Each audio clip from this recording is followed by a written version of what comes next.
Good morning students. आज हम लेकर आए हैं बीए फर्स्ट सेमेस्टर की इकोनॉमिक्स की क्लास।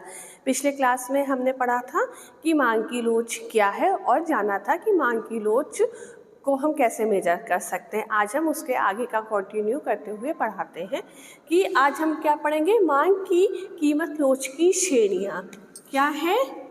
मांग की कीमत लोच की श्रेणियाँ क्या है। मांग की कीमत लोच की कीमत में परिवर्तन के फलस्वरूप होने वाली मांग की प्रतिक्रियात्मक के आधार पर मांग की लोच को 5 श्रेणियों में विभाजित किया जा सकता है। क्या है। कीमत में परिवर्तन जब होता है उसके स्वरूप मांग की प्रतिक्रियात्मक के आधार पर कि मांग अगर कीमत में परिवर्तन है तो मांग में किस प्रकार से प्रतिक्रिया उपभोक्ता करता है और उसकी कीमत में परिवर्तन होता है, उसी के आधार पर मांग की लोच की को हम 5 श्रेणियों में विभाजित कर सकते हैं। आज हम पहली श्रेणी के बारे में पढ़ेंगे, तो देखते हैं कि पहली श्रेणी क्या है। इसको हम इरेज कर रहे हैं।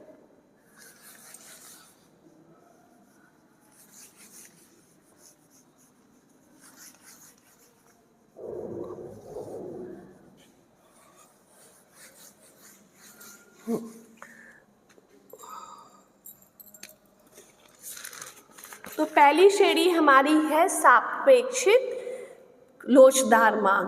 पहली है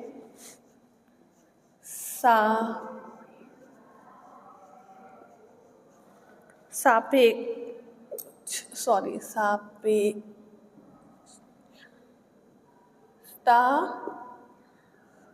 मांग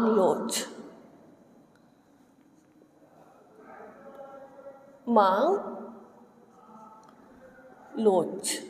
इसको हम इंग्लिश में सापेक्षता मांग लोच, इसको हम इंग्लिश में बोलते हैं रिलेटिवली, RELATIVE रिलेटिवली इलैसिट डिमांड।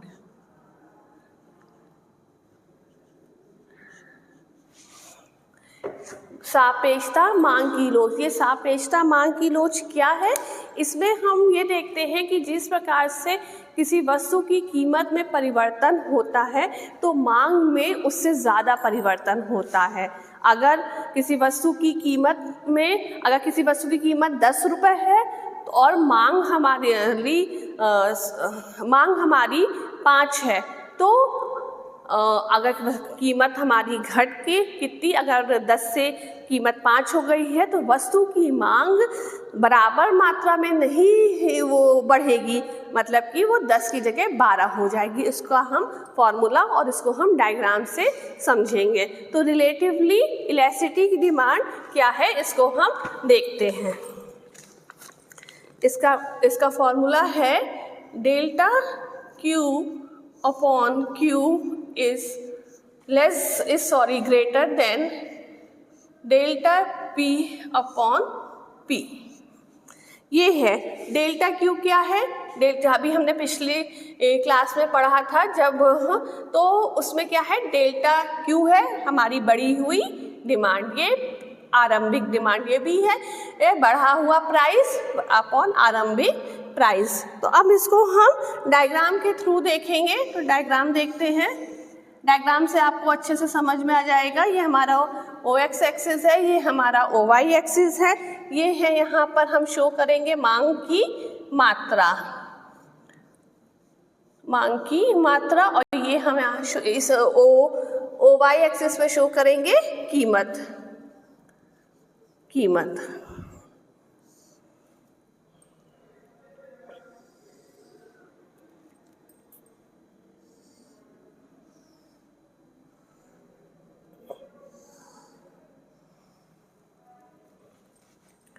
ये हमारा है डी डिमांड कर, ये CF P और ये T पॉइंट है, ये है Q, ये A और ये B। इसको हम बोलते हैं इलास्टिसिटी इज ग्रेटर देन 1। अब इसको आप इसमें देख रहे हैं कि वस्तु की कीमत अगर OC है तो वस्तु की मांग OA है।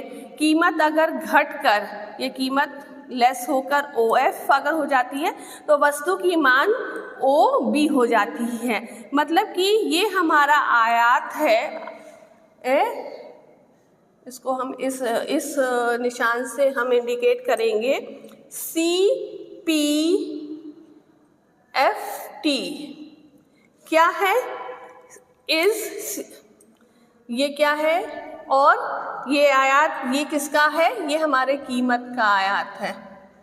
कीमत, अगर हमारी कीमत इतनी कम हुई है तो आयात क्या? TQAB। ये क्या है? ये मांग का है। ये क्या है? ये बड़ा है। डायग्राम को हमें देखिए, डायग्राम में आप देखिए ये हमारा आयत है, सॉरी ये हमारा ये CPTF ये आयत है। तो आयत मतलब रेक्टेंगल शेप में ये समझ में आ रहा है, और ये TQBA ये हमारा रेक्टेंगल शेप में है, लेकिन कौन सा बड़ा है? ये एरिया बड़ा है।